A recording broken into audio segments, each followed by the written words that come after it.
First of its kind, a live session.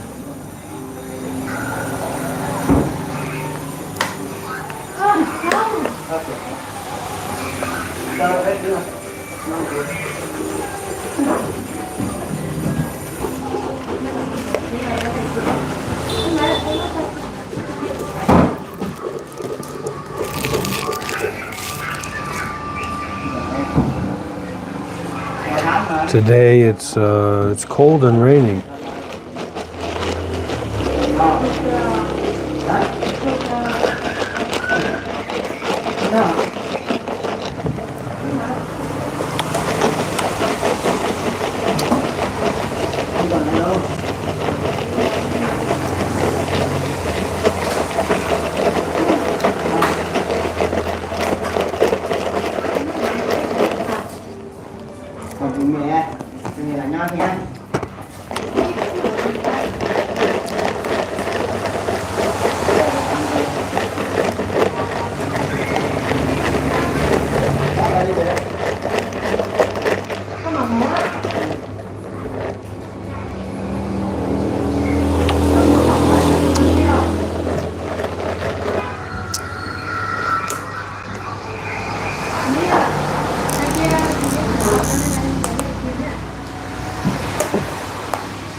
You can warm up the mind.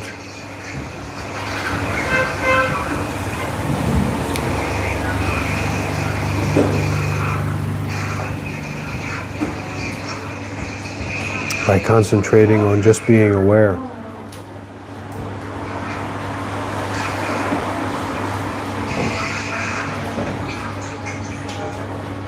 Instead of the things that we're aware of.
Hi, Mickey.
This live stream is not about my sweater. This live stream is oh,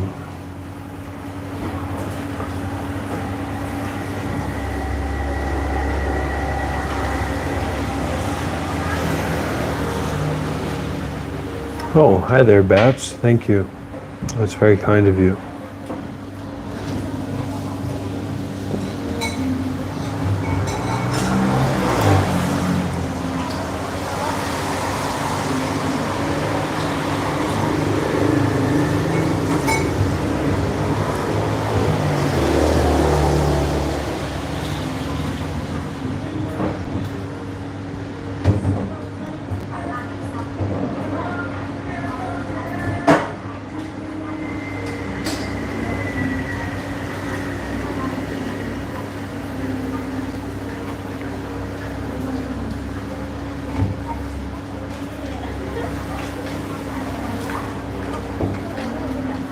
Well, we're probably going to be distracted most of the time, so try to be distracted by the right thing rather than the wrong thing. And in noticing that you're distracted, come back to being aware. Or come back to the awareness that notices that you're distracted.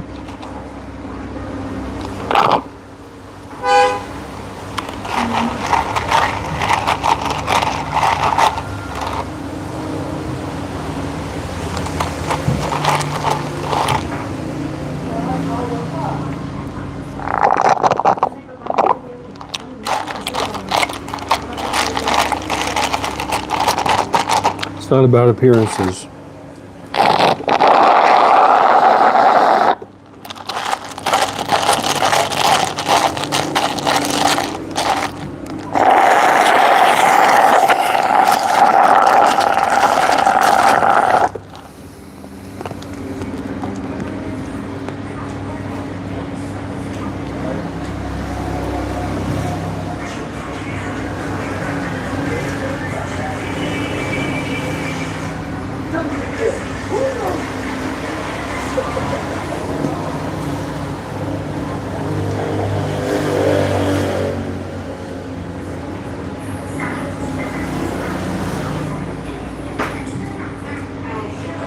If we walk around thinking about what other people think about us,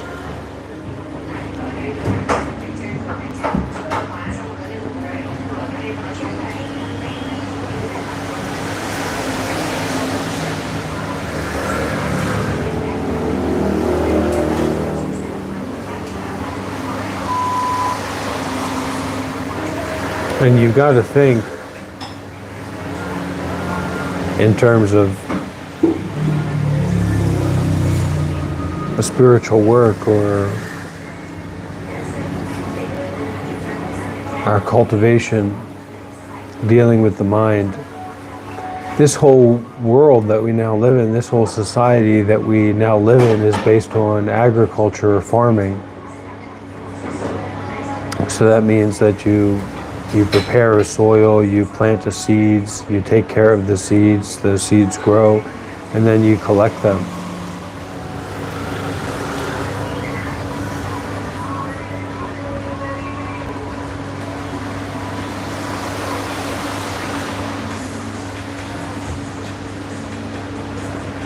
So it's kind of like gaining weight or losing weight. It's not about the ice cream, it's not about the buffet, it's not about the salt cream coffee instead of the cappuccino. It's about, day by day, how you live your life, what you prioritize. Kind of like making sure you're making the right kind of mistakes rather than the wrong mistakes.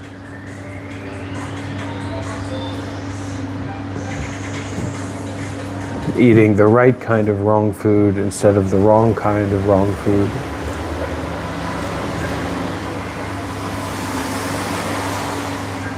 Doing the right kind of wrong things instead of the wrong kind of wrong things.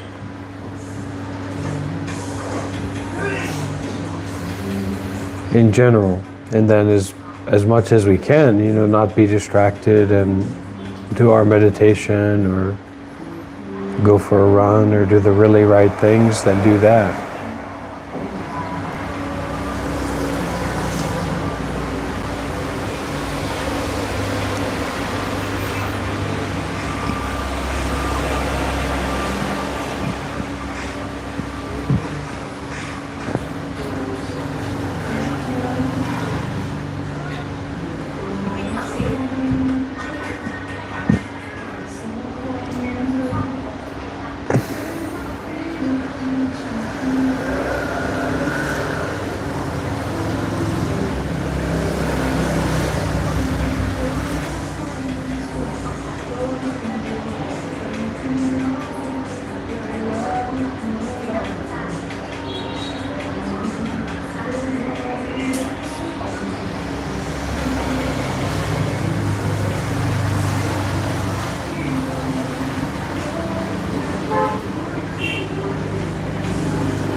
So we can practice meditation with our eyes closed or our eyes open.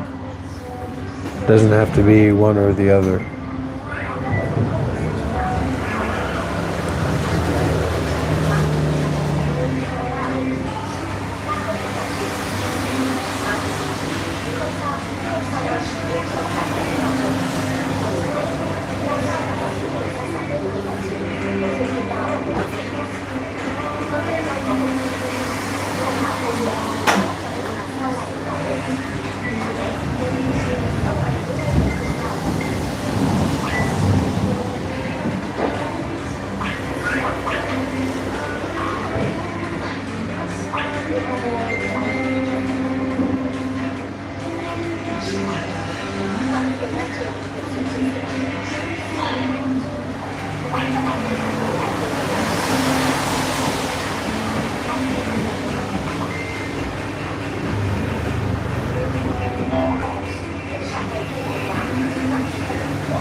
You can kind of think of meditation as a on-demand jog. So going for a jog, going for a quick run in nature is probably always a good thing to do. Go for a brisk walk in the morning, in the evening, basically any time. And meditation is like that as well, once you learn how to meditate. But completely accessible. You can do that practice of meditation any place, any time, any moment. You can sincerely do something that is well-minded and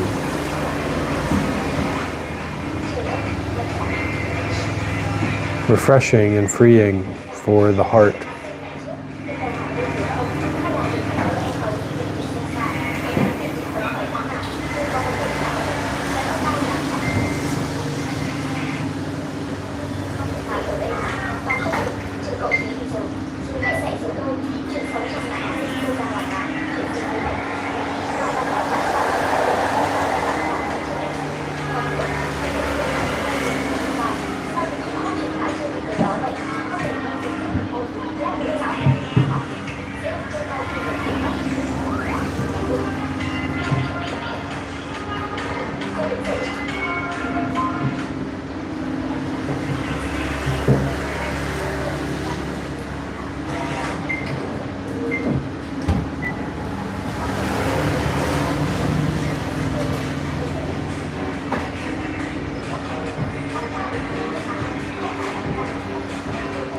bring up a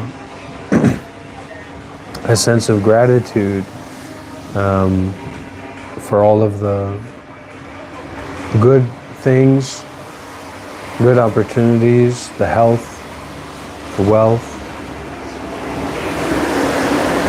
being able to see, being able to hear, being able to breathe.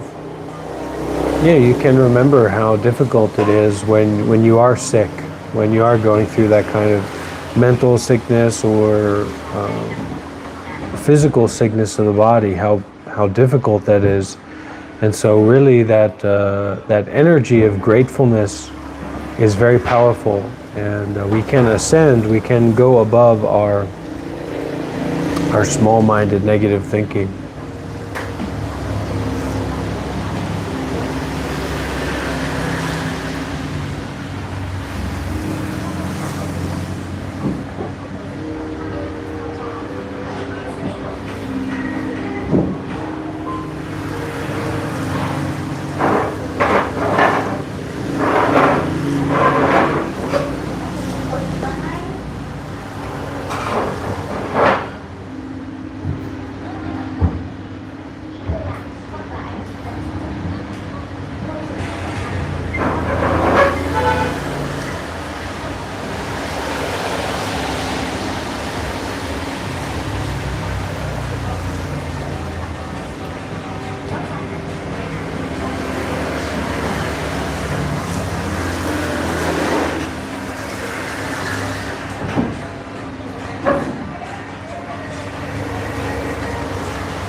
You know, in that frustration that comes up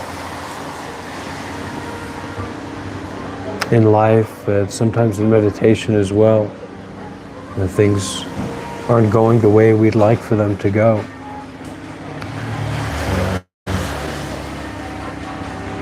You know, our practice is also to sit with that and to be with that in a non-judgmental way.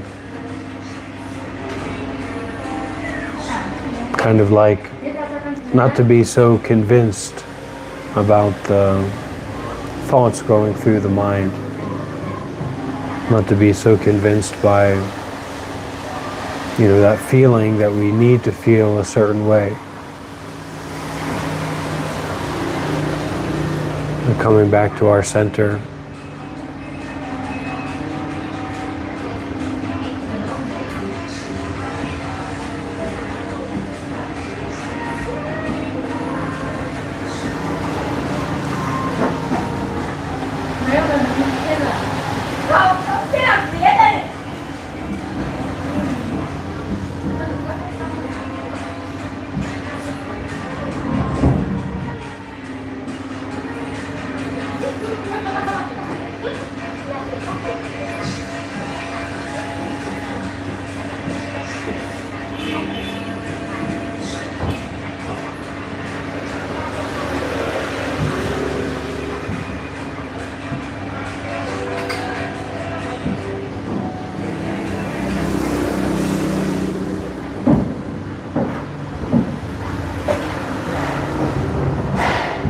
I really like this idea of forgiving the difficulty.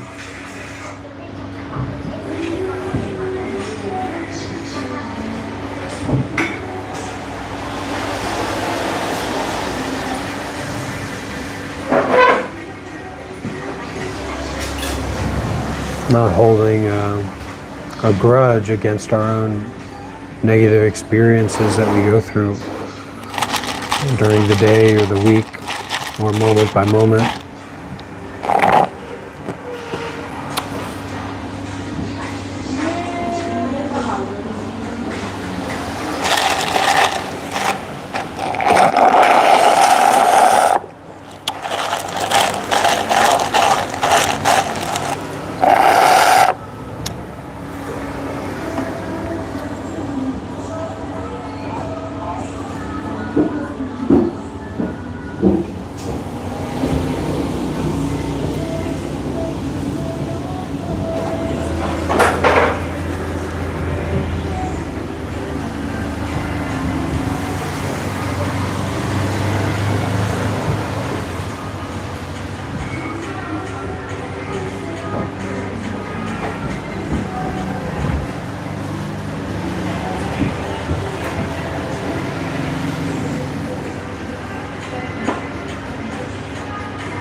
we turn to alcohol, we turn to drugs, we turn to constant distraction on TikTok and YouTube because of this feeling of unpleasantness, this feeling of not being satisfied.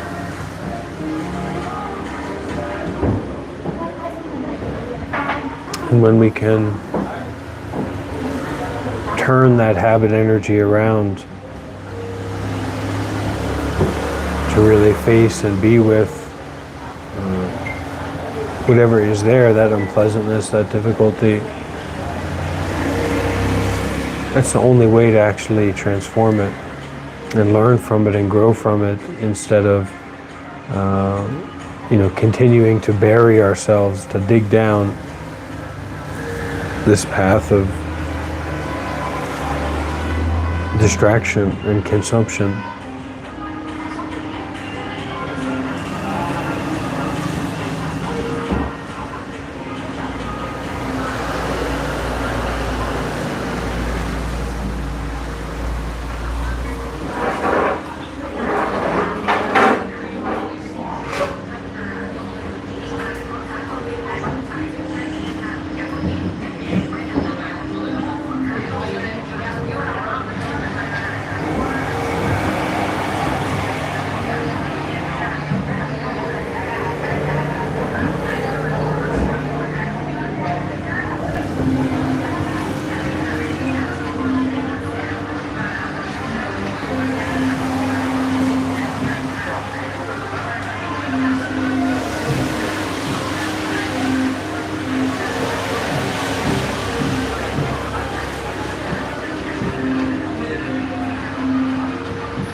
The real tendency that we're working on in meditation is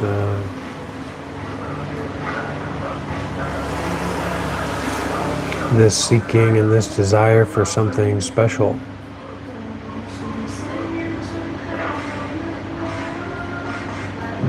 So the Buddha is this ordinary mind,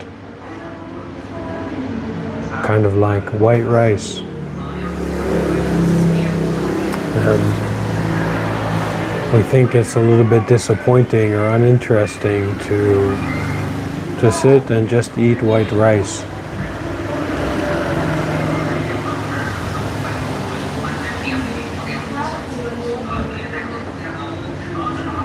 But this is meeting the Buddha.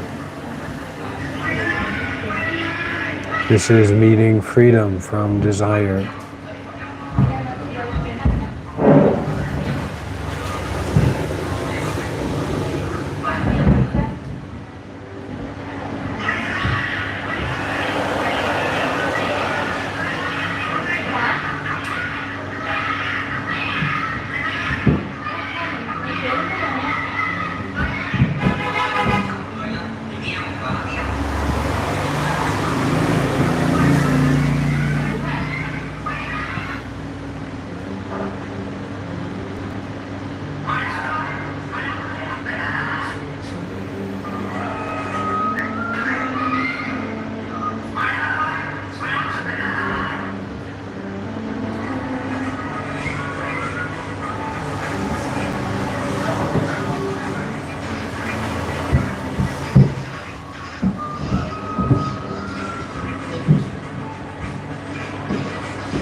When you're meditating, try to not meditate as much as you are trying to meditate. So make those two sides equal. As much as you're trying to meditate, don't try to meditate. As much as you're not trying to meditate, try to meditate.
breathing or meditation, there's very likely going to be a variety of thoughts. So we want to have something simple and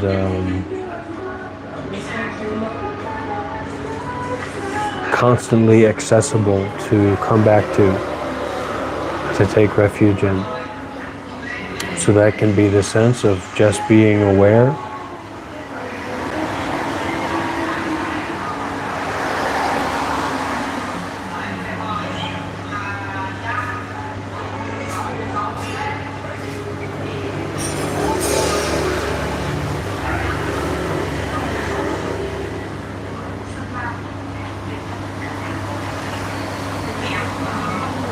It can also be a meditation object like your breathing.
Or placing the attention on breathing, or returning to a place of attention after getting lost in thoughts. If you bring your attention to the tip of the nose, not even about the breathing coming in the nostrils, but just place your attention at the tip of the nose, you'll automatically feel the sensations of breathing. And this kind of very specific, focused, experiential phenomena is very useful to keep our awareness or our mind centered and stable and open, mostly open, without getting filled up by the thoughts that arise in the mind, or without getting stuck on any one particular thought.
stopping,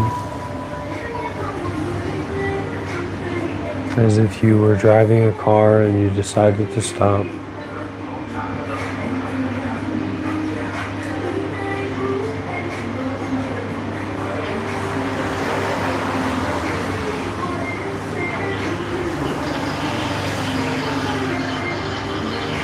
Just breathing and just awareness.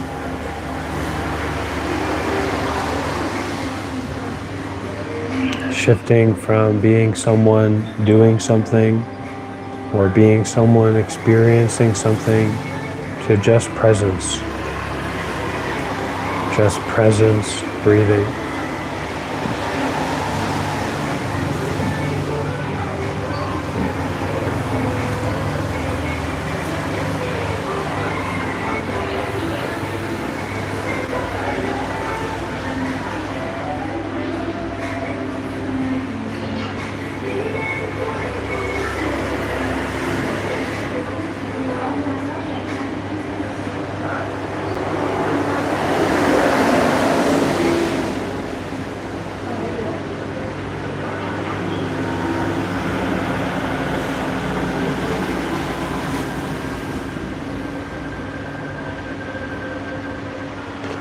We'll finish our meditation time here and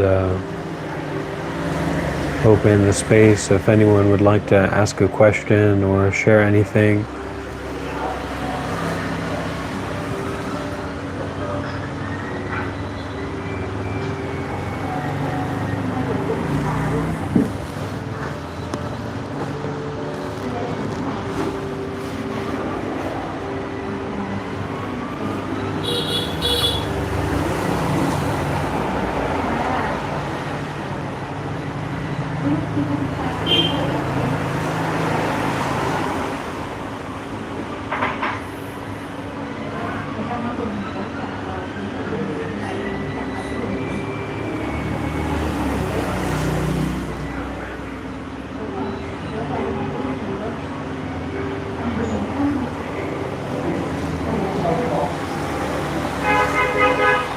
Yeah, that's good, Kat. Oh, hi, Missy.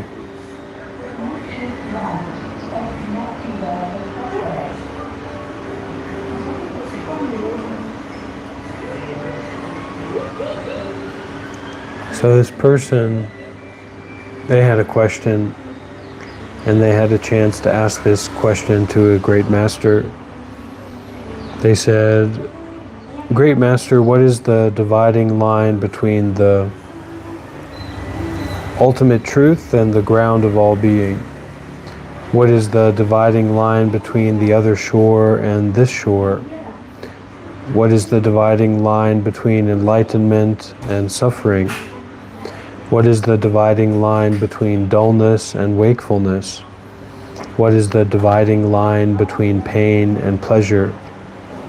How does a person apply the meaning of this to their stream of being?" So basically, how do we practice properly? Hi there, Sonia in Finland. And the master replied, "All refers to a repose or a natural state of being within not conceptualizing form. Ground is mingled with ultimate nature and therefore is the vessel for good and evil habitual tendencies." So the ground, the way that things are right now, the situation we find ourselves in right now, is mingled with the ultimate truth or the ultimate reality.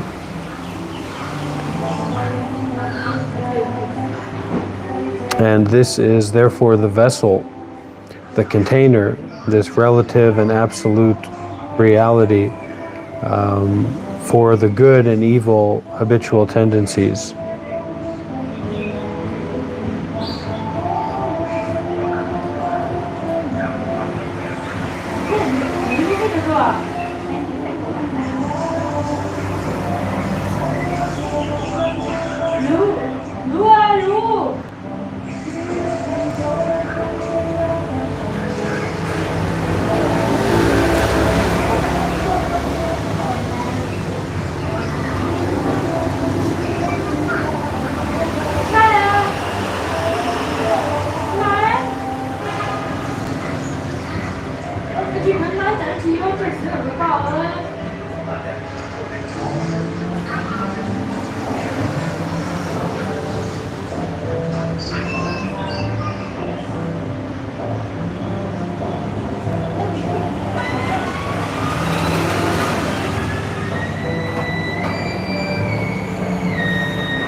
So all ground, this term all ground, all refers to conceptualizing thoughts, and ground is mingled with the true reality or the true nature. So all ground consciousness is this mind that stirs from the all ground and arises as thinking. So this is to say that the conceptual dualistic thinking is always already mingled together with the absolute and with the ultimate. So this mind of the all ground stirs toward all and gives rise to thinking.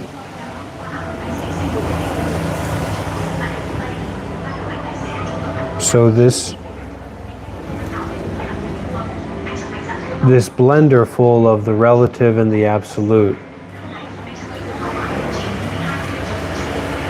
what appears to be and what is, it's pulled towards, or it stirs towards, it comes up towards everything, towards the all. It's not content, it's not stable, it's not settled in one thing in particular, but it kind of stirs towards, this one thing of everything. That's what, we can say that's why our want, our desire is so big. Our desire can never be satiated, because it's a desire that is this, this apparent separate self persona that we identify with, that's kind of intermingled, blended together with this ultimate, with this everythingness. So the mind of the all ground stirs toward all and gives rise to thinking. When applying this to your own stream of being, your ground, the uncontrived and true nature of things, which remains awake, relaxed, and non-conceptual without producing thoughts, is present while being totally unhindered by any delusion.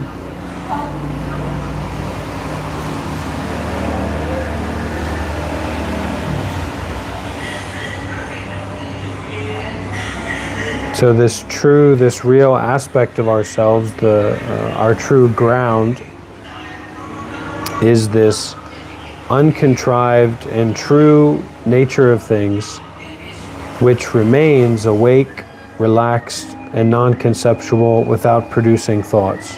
And you can put that into your perspective bank, right? Awake, relaxed, non-conceptual without producing thoughts. And this state, or this way, is present while being totally unhindered by any delusion. So it doesn't mean that delusions don't come up, but these delusions or these appearances don't hinder the ground, the true stream of being, which is always awake, relaxed, and non-conceptual without producing thoughts. So awareness doesn't produce thoughts.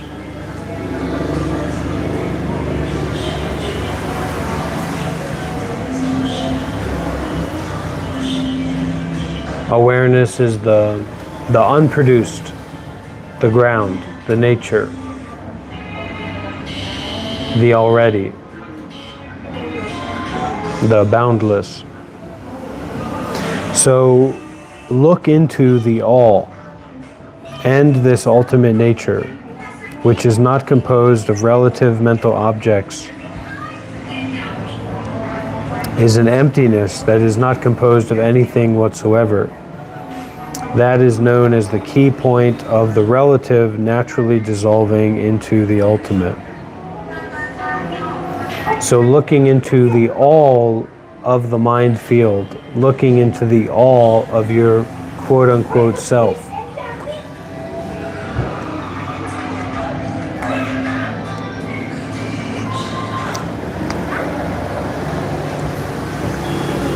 No, what came first, the chicken or the egg?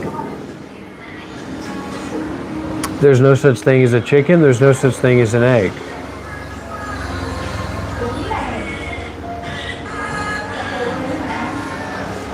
So these thoughts are like,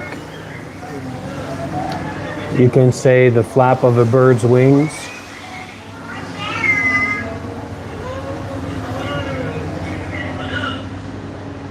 So where does that come from? You know, what is the origin of that flap, of that wing in that quadrant? What is the origin of that? You know? And the origin of that is nowhere. So thoughts come from nowhere.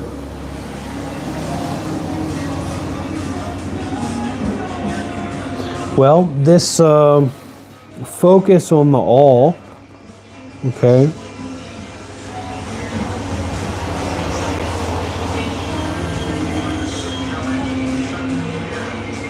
this is looking into the allness of the mind. This is looking into the mind not from the framework of your personal ego. So the framework of your personal ego is maybe your business life, your family life, taking care of your everyday needs. But this work of meditation is a kind of looking into the all, that this mind is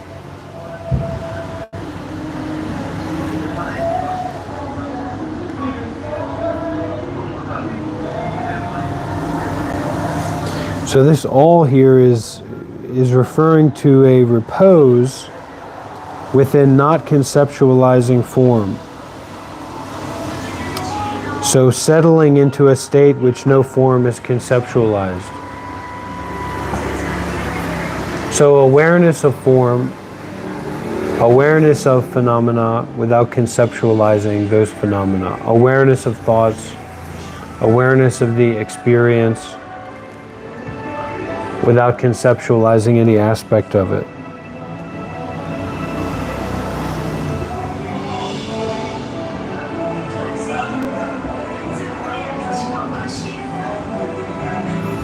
So look into the all, or look into this repose, look into this way of being, look into this way of being aware. That is a kind of repose, because that fire stream, that chugga chugga chugga of conceptualizing forms, that's where our stress, that's where the complicatedness is, right? That's where the depression, the anxiety, the confusion, the morose is. So this is a kind of repose. A settling into a state within which no form is conceptualized. So we're aware in a state in a way that is not conceptualizing any form. And form, you could say, is appearance, not conceptualizing any appearance, physical appearance or mental appearance. So look into that all, and this ultimate nature, this just being, which is not composed of relative mental objects and is an emptiness that is not composed of anything whatsoever. That is known as the key point of the relative naturally dissolving into the ultimate. So we're supporting and we're helping our egos or our minds or ourselves to dissolve into the ultimate. But this self, or this all that we're working with here, and maybe not, most people don't get to this point, right? So they can't do the tertiary or the secondary practices. You know, they're behind the wall of the introductory practices. Okay? So looking into this all is to look into this state or this way of just being, or just being aware without conceptualizing appearances. without conceptualizing the feelings in the body. Oh, I've got a stomach ache, this is bad, or even calling it a stomach ache, or the conceptualizing the appearances in the mind, the thoughts, right? So seeing thoughts free of conceptual grasping and figuring out and understanding. Not conceptualizing or not conceiving about appearances that take place, appearances that arise and pass away. So we're looking into that all, or that way of being, and this ultimate nature, which is not composed of relative mental objects. So this ultimate nature is not composed of anything whatsoever. It's not made up, it's not created. So when we're looking into the all, we're looking into this way of being aware with all of these created truths. But we're not conceiving about, or we're not thinking about, we're not conceptualizing about these created truths. You see, we're just being aware and not attached. So we're looking into that all and this ultimate nature, but this ultimate nature is not composed of these relative mental objects. It is an emptiness that is not composed of anything whatsoever. So in one hand we have this all, this wholeness of being aware and not conceptualizing what is aware of, what is appearing. And then on the other aspect is to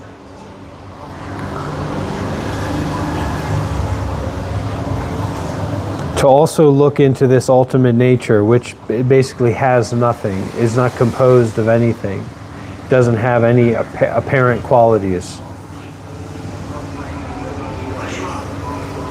And this is known as the key point of the relative naturally dissolving into the ultimate. Or could say the key point of appearances and grasping onto appearances and the habit energy of sustaining created truths, right? Sustaining conceptuality, naturally dissolving into the ultimate, or dissolving into nothingness. So this is known as the key point of the somethings naturally dissolving into nothingness. Of course, Anna, that's, yes, of course. Okay, this shore is samsaric phenomena. The other shore is beyond samsara. Samsara means this world of illusion, this world of suffering. If you want to apply this to your own stream of being, look into the normal thinking mind belonging to this shore, and thereby see that it is utterly insubstantial, a cognizance that cannot be apprehended. That is known as reaching the other shore.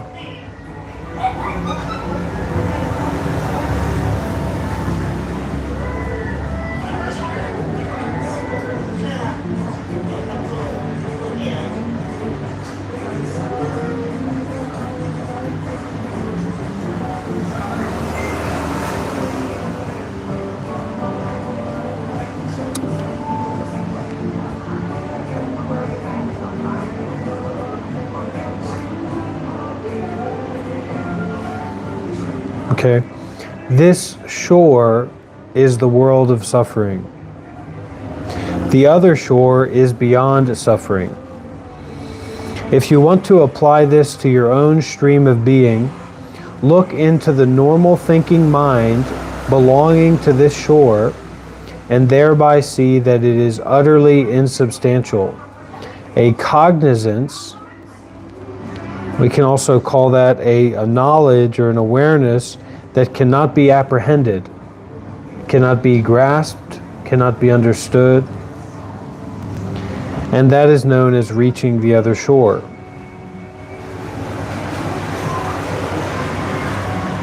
So non-grasping.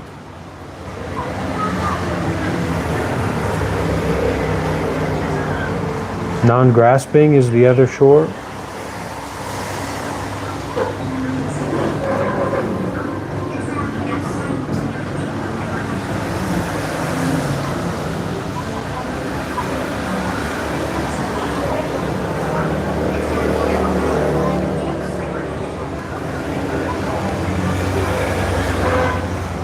Dullness is failing to comprehend anything because of a dense mental habit.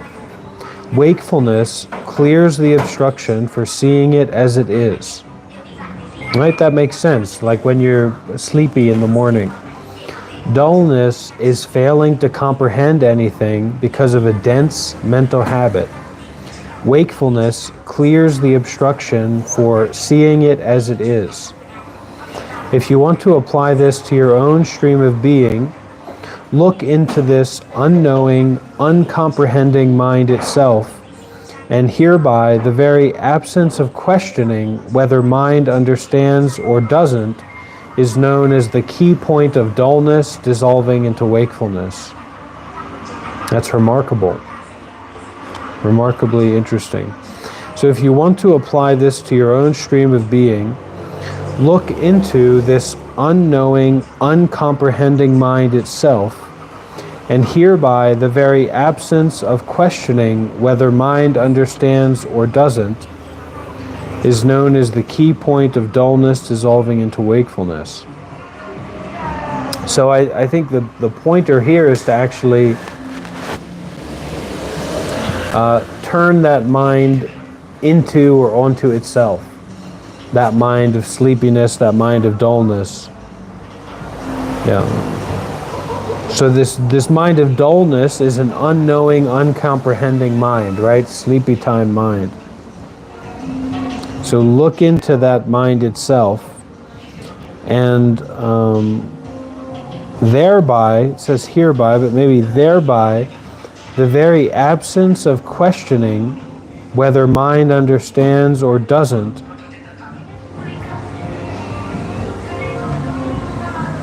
That's right there. The very absence of questioning whether mind understands or doesn't is known as the key point of dullness dissolving into wakefulness. So this dullness is also a kind of grasping, a kind of attachment, a density of habit. So if you can turn the awareness, turn the mind around to look at that habit itself and see that there is neither there's no knowing,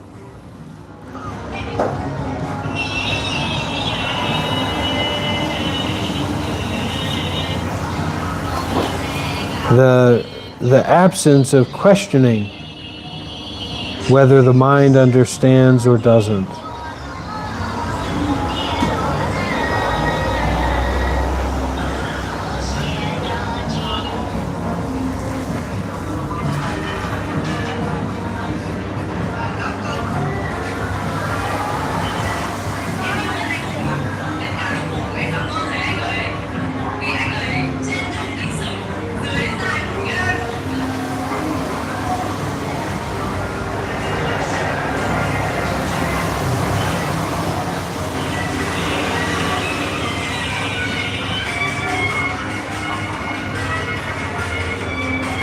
I don't know. Pain is the mind bound by dualistic concepts. Pleasure is the ease of having realized non-duality. If you want to apply this to your own stream of being, look into the very identity of the pain or the pleasure, and it is seen to be an emptiness that is not composed of anything whatsoever. That is known as the natural dissolving of pain. All right. Questions? And that's one of the big meditation techniques. If you want to do that, if you want to practice that, sit in a good position, cross-legged and upright, and have on your Mr. Rogers sweater. Maybe that'll help. But and you just sit there and you feel pain, and you look at the pain directly, and you endure as much as you can, and you face the pain as much as you can. That's not always recommended, but that is a kind of that can give you a little bit of an idea of the direction or the intensity of looking at what is there and seeing the emptiness of it or seeing the non-duality of it.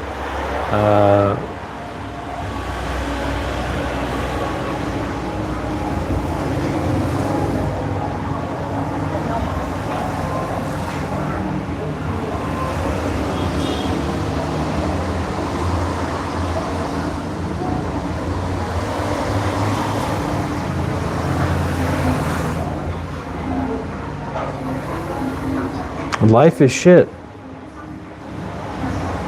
Toxic positivity, kind of waves its flag through privilege and through conditions from past life circumstances. So really, this life is shit. Completely, totally. And it's through detachment. It's through mindfulness and everywhere you go is shit. You go to a resort, you go to a vacation town, it's all, ignorant, greedy, angry, deluded people going around making a mess, destroying the environment, trying to make money off of others, trying to exploit women, etc., etc. So you learn that mindfulness and detachment is the only way out, the only choice. And if these resorts, if these places, they're supposed to be cool, nice places, etc., were so wonderful, why does everybody need to chug alcohol? If your apartment, if your house, if your life is so good, well, why are you chugging alcohol? Why do you need to constantly be compulsively distracting yourself from your direct experience? And the reason for that is because life is shit. And you can see it in two refractions, right? The light that goes in and the light that goes out. So some of us, we're in the position of the light that goes in. That means we are radiating, we're palpitating, we're overflowing with suffering. We're overflowing with depression, anxiety, horribleness, and poverty, and shame, and everything. We're ugly, we're fat, we're stupid, and we've got cancer, right? Etc. Or we're just suffering, right? And then that's the light that comes into this crystal of suffering, this crystal of nama rupa, right? Materiality and mentality. And then for others, they are the light that goes out. So they don't seem to be suffering. They seem to be having a very pleasurable, enjoyable, wonderful life. But these are the millionaires and billionaires and people who've all these houses, etc., these families, etc., that have destroyed our environment. And at the bare minimum, if they haven't destroyed it, they've made it kind of, crappy and unpleasant.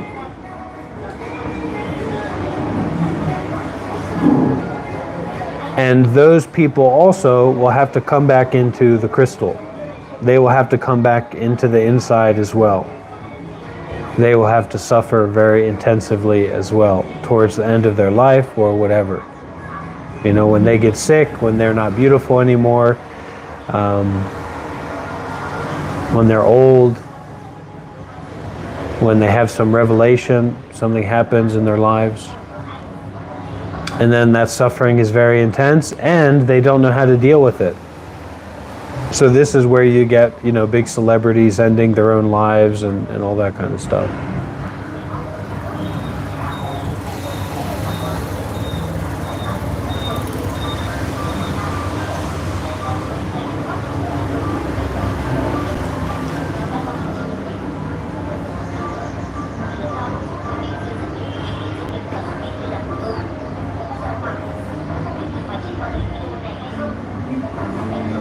Okay, any questions, any comments?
This live stream is just a big composting toilet.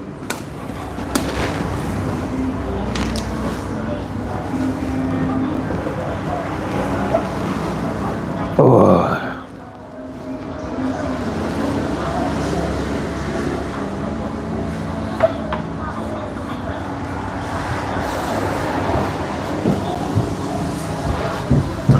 Okay, well, that's that. Thank you all for your comments and your sharing. Thank you very much, Bats Daylight, for your donation coming from the Matan Evan podcast. That's very much appreciated. I wish you all well. I wish you all happiness and,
okay.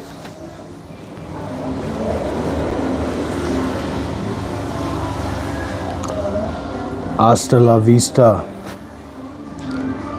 I'll be back.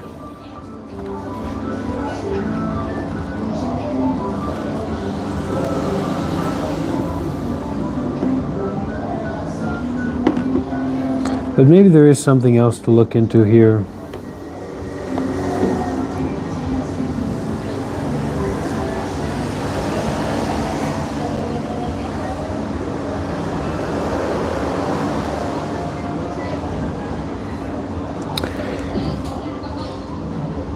So this guy's he said he has a chance to ask a great master something.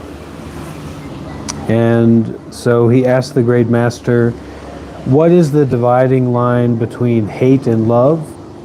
What is the dividing line between desire and joy?